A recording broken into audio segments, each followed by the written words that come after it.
Hi guys, welcome back to my channel. दोस्तों, कल मैं एक लाइव स्ट्रीमिंग कर रहा था। उसमें हमारे किसी मेंबर ने या सब्सक्राइबर ने एक बहुत ही अच्छा सजेशन दिया कि क्यों ना मैं जो स्टॉक मार्केट से रिलेटेड टर्मिनोलॉजीज़ हैं उनके ऊपर एक छोटी छोटी वीडियोस बनाऊं और उनकी एक प्लेलिस्ट बनाऊं, जिससे कि आपके सारे डाउट्स क्लियर हो जाएं।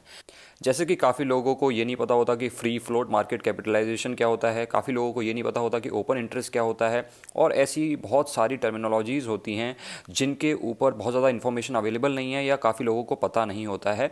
तो दोस्तों, मुझे ये सजेशन बहुत ही अच्छा लगा, इसीलिए मैं ये प्लेलिस्ट चालू कर रहा हूँ। और सबसे पहले मैंने जो भी क्वेश्चन पूछा गया था उसी से स्टार्ट कर रहा हूँ। तो आज हम इस वीडियो में जानने वाले हैं कि फ्री फ्लोट मार्केट कैपिटलाइजेशन क्या होता है और इसका सिग्निफिकेंस क्या है। आगे आने वाले टाइम में आपको ऐसे ही बहुत सारे वीडियोस मिलेंगे जिसमें आपको कुछ ना कुछ टर्मिनोलॉजीज़ के बारे में पता चलेगा और छोटे छोटे वीडियोस में आपको अच्छे से समझ में आएगा।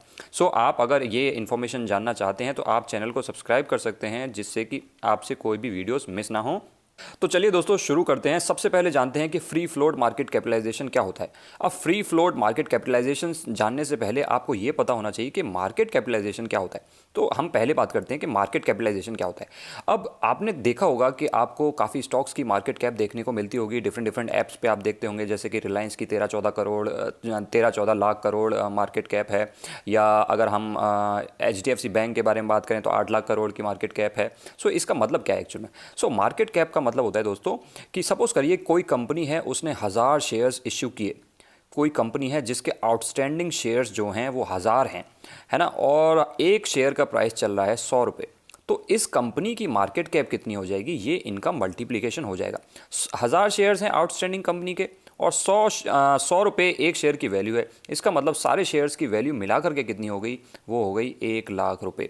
तो इस कंपनी के जो मार्केट कैप है वो 1 लाख रुपये हो जाएगा। सिमिलरली अगर हम एक और एग्जांपल ले लेते हैं यहाँ पे कि किसी कंपनी ने सपोज करिए 1 लाख शेयर्स इश्यू किए, 1 लाख शेयर्स उसके आउटस्टैंडिंग हैं और हर शेयर का जो प्राइस है वो 100 रुपये है।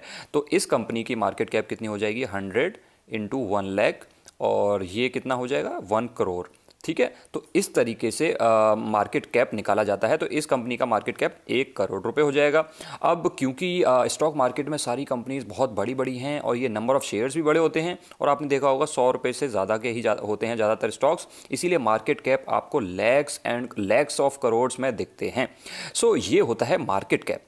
अब मार्केट कैप ये होता है। तो फ्री फ्लोट मार्केट कैप क्या होता है? तो फ्री फ्लोट मार्केट कैप का मतलब होता है दोस्तों, जो आपका टोटल मार्केट कैप था, जो अभी हमने जाना, टोटल मार्केट कैप में से आप प्रमोटर्स की जो होल्डिंग है उसको निकाल दीजिए।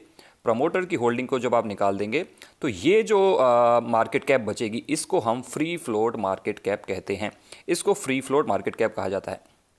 अब इस फ्री फ्लोट मार्केट कैप का मतलब क्या है? इस फ्री फ्लोट मार्केट कैप का बेसिकली मतलब है कि कितने शेयर्स हैं या कितनी शेयर्स की वैल्यू है एक्चुअल में जो ट्रेड हो सकती है। क्योंकि प्रमोटर्स तो रोज रोज ट्रेड करते नहीं है, प्रमोटर्स तो रोज रोज खरीदते बेचते नहीं है मार्केट में।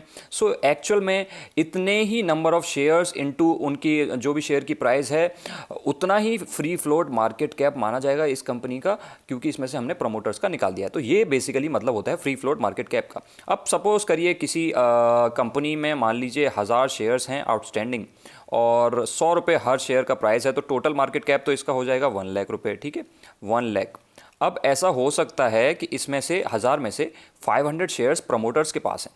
500 शेयर्स अगर प्रमोटर्स के पास हैं तो इसका फ्री फ्लोट मार्केट कैप कितना बचेगा? इसका फ्री फ्लोट मार्केट कैप सीधा सीधा कितना बचेगा? 1000 में से 500 शेयर्स हटा दीजिए, 500 बचे, 500 इंटू 100, तो इसकी जो मार्केट कैप है वो 50, इसकी जो फ्री फ्लोट मार्केट कैप है वो 50,000 हो जाएगी।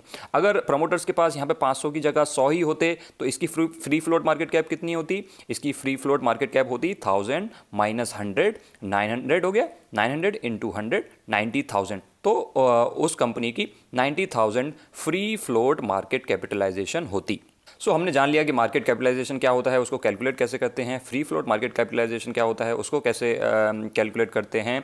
अब तो इसका मतलब हम ये कह सकते हैं कि जो फ्री फ्लोट मार्केट कैप है वो हमेशा छोटा होगा टोटल मार्केट कैप से। हम ये कह सकते हैं ना, जो भी हमने अभी सीखा उससे हम ये कह सकते हैं कि जो फ्री फ्लोट मार्केट कैप है हमेशा टोटल मार्केट कैप से छोटा होगा, क्योंकि फ्री फ्लोट मार्केट कैप में प्रमोटर्स की होल्डिंग को काउंट नहीं किया जाता है।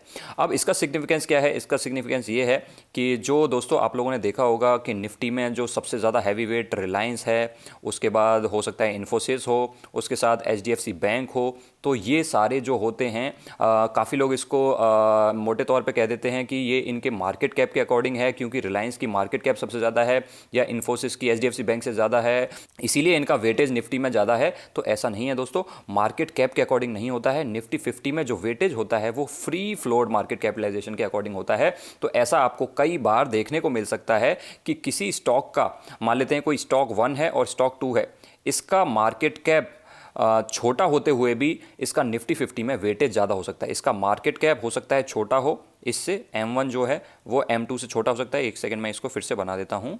M1 जो है, M1 छोटा हो सकता है M2 से, टोटल मार्केट कैप इसका छोटा हो सकता है, लेकिन इसका निफ्टी में वेटेज इससे फिर भी ज़्यादा हो सकता है। और ये इसीलिए हो सकता है क्योंकि इसका हो सकता है फ्री फ्लोट मार्केट कैपिटलाइजेशन ज़्यादा हो। अब इसका फ्री फ्लोट मार्केट कैपिटलाइजेशन इससे ज़्यादा कब होगा जबकि इसका मार्केट कैपिटलाइजेशन इससे कम है? वो तब होगा क्योंकि इसमें हो सकता है प्रमोटर की होल्डिंग कम हो, तो जो इसमें से सबट्रैक्शन होगा वो कम होगा। अब M1 में से कुछ चीज़ घटेगी, वो छोटी सी चीज़ घटेगी, M2 में से कोई बड़ी चीज़ घट जाएगी, तो ऐसा हो सकता है कि M1 माइनस X जो है M2 माइनस Y से बड़ा हो जाए। तो ऐसा आपको देखने को कई बार मिल सकता है कि मार्केट कैप छोटे होने के बावजूद आपको किसी स्टॉक का वेटेज निफ्टी 50 में देखने को मिल सकता है, और निफ्टी 50 की कैलकुलेशन जो है फ्री फ्लोट मार्केट कैपिटलाइजेशन के अकॉर्डिंग होती है।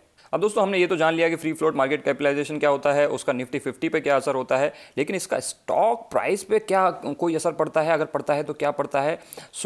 अगर हम इसके बारे में बात करें तो जनरली ऐसा होता है कि अगर किसी कंपनी का जो फ्री फ्लोट मार्केट कैपिटलाइजेशन बहुत कम है, इसका मतलब जो freely available number of shares हैं, फ्रीली ट्रेड करने के लिए जो नंबर ऑफ शेयर्स अवेलेबल हैं वो छोटे हैं, फ्री फ्लोट मार्केट कैपिटलाइजेशन अगर छोटा है, तो उस स्टॉक में वॉलेटिलिटी आपको ज़्यादा देखने को मिलती है, क्योंकि उस स्टॉक को बढ़ाना और गिराना आसान होता है ना। अगर कोई बहुत बड़ा लार्ज कैप है सपोज करिए, उसमें प्रमोटर होल्डिंग भी ठीक ठाक है, तो उसका फ्री फ्लोट मार्केट कैपिटलाइजेशन भी बहुत ज़्यादा होगा, तो उसको हिलाना डुलाना बहुत मुश्किल होता है। अगर सपोज करिए कोई छोटी कंपनी है और उसमें प्रमोटर की होल्डिंग ठीक ठाक है, तो वो क्योंकि वैसी छोटी कंपनी है तो उसका फ्री फ्लोट भी वैसे ही छोटा होगा, उसको हिलाना डुलाना काफ़ी आसान है। लेकिन अगर कोई बहुत बड़ी कंपनी है और उसमें बहुत ज़्यादा जो है प्रमोटर्स की होल्डिंग है, उसको भी हिलाना डुलाना बहुत ज़्यादा आसान है, क्योंकि उसमें फ्री फ्लोट मार्केट कैप हो सकता है कम हो। ऐसा आपने लोगों ने काफ़ी PSU स्टॉक्स में आपको ये देखने को मिल जाएगा। PSU स्टॉक्स में जनरली गवर्नमेंट की आपको 70% 80% होल्डिंग के आसपास देखने को मिल जाएगी। इसका मतलब उन स्टॉक्स में जो फ्री फ्लोट मार्केट कैप है वो सिर्फ 20 से 30% होती है। इस वजह से वो स्टॉक्स थोड़े से ज़्यादा वॉलेटाइल होते हैं, उनको भगाना और गिराना आसान होता है। आई होप दोस्तों आपको ये नया कॉन्सेप्ट समझ में आया होगा, फ्री फ्लोट मार्केट कैप समझ में आया होगा, और आपको ये वीडियो पसंद आई होगी, और आपको आई होप ये मेरा इनिशिएटिव जो है ये प्लेलिस्ट चालू करने का ये भी पसंद आया होगा। अगर आपको पसंद आया है तो आप इस वीडियो को लाइक कर सकते हैं और नीचे मुझे कॉमेंट सेक्शन में लिख के बता सकते हैं कि कौन सी ऐसी टर्मिनोलॉजी है स्टॉक मार्केट से रिलेटेड जो आप चाहते हैं मैं नेक्स्ट वीडियो में कवर करूँ। सो जिस पे सबसे ज़्यादा कॉमेंट्स आएंगे I will try to cover that in the next video. और अगर अभी तक आपने चैनल को सब्सक्राइब नहीं किया है तो आप चैनल को सब्सक्राइब कर सकते हैं। Thanks for watching guys, I will see you next time.